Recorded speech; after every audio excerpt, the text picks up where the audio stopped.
జమ్మూ కాశ్మీర్లో high alert కొనసాగుతోంది. 100 కంపెనీల పారామిలిటరీ బలగాలు సరిహద్దుల్లో మోహరించాయి. భారత బలగాలు పాక్ రేంజర్లు మోహరించడంతో సరిహద్దుల్లో యుద్ధ వాతావరణం నెలకొంది. మరోవైపు ఇవాళ త్రివిధ దళాధిపతులతో రక్షణ మంత్రి నిర్మలా సీతారామన్ భేటీ కానున్నారు. ఉగ్రమూకలను తరిమి కొట్టడం, ఉగ్ర స్థావరాలను నాశనం చేయడంపై చర్చించనున్నారు.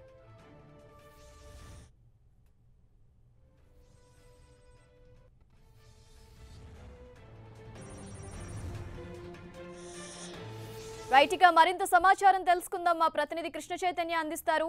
కృష్ణ చైతన్య, చెప్పండి. జమ్మూ కాశ్మీర్లో హై అలర్ట్ ప్రకటించినట్లు తెలుస్తోంది. ప్రస్తుతం అక్కడ పరిస్థితికి సంబంధించి మీ దగ్గర ఉన్న సమాచారం.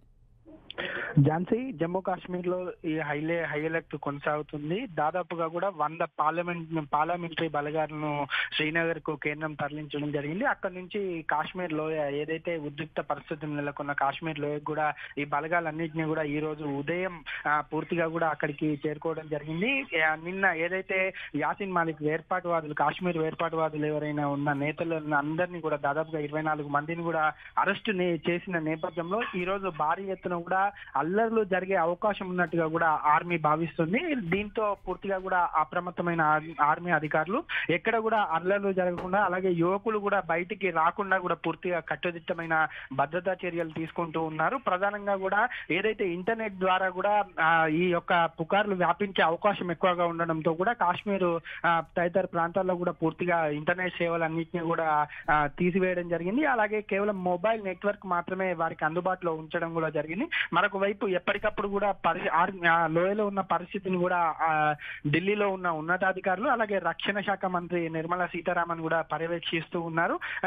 ఎలాంటి సంఘటనలు జరిగినా కూడా పూర్తిగా అప్రమత్తంగా ఉండాలి అని చెప్పేసి కూడా ఇప్పటికే ఆర్మీ సూచనలు కూడా జారీ చేయడం జరిగింది. ప్రధానంగా కూడా ఈ రోజు దాదాపుగా పెద్ద ఎత్తున కూడా యువకులు పోలీసులపై, అలాగే ఆర్మీపై కూడా రాళ్లు రువ్వే అవకాశం ఉంది. ఎందుకంటే నిన్న దాదాపుగా 24 మంది కాశ్మీర్ ఏర్పాటువాదులను కూడా ప్రభుత్వం అరెస్టు చేసిన నేపథ్యంలో పూర్తిగా వారికి సంబంధించి నిరసనగా కూడా అల్లర్లు సృష్టించే అవకాశం ఉన్నట్టుగా కూడా ఇంటెలిజెన్స్ అధికారులు చెప్పిన నేపథ్యంలో కూడా ఆర్మీ పూర్తిగా కట్టుదిట్టమైన భద్రతా ఏర్పాట్లు కూడా చేయడం జరిగింది.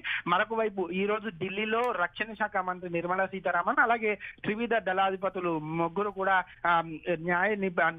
రక్షణ నిపుణులతో కూడా భేటీ అయ్యే అవకాశం ఉన్నట్టుగా కూడా తెలుస్తుంది. ప్రధానంగా కాశ్మీర్ లోయలో ఉన్న ఏవైతే ప్రాంతాలు ఉన్నాయో ఆ ప్రాంతాలన్నింటినీ కూడా ఆర్మీ, అలాగే ఏర్పాటువాదులు అడ్డగా చేసుకొని ఉగ్రవాద కార్యకలాపాలు చేస్తున్నారు. కాబట్టి వారిని ఎలా తొలగించాలి, వారి స్థావరాలను ఎలా తీసివేయాలనే విషయాలపైన కూడా వీరు ప్రధానంగా చర్చించే అవకాశం ఉంది.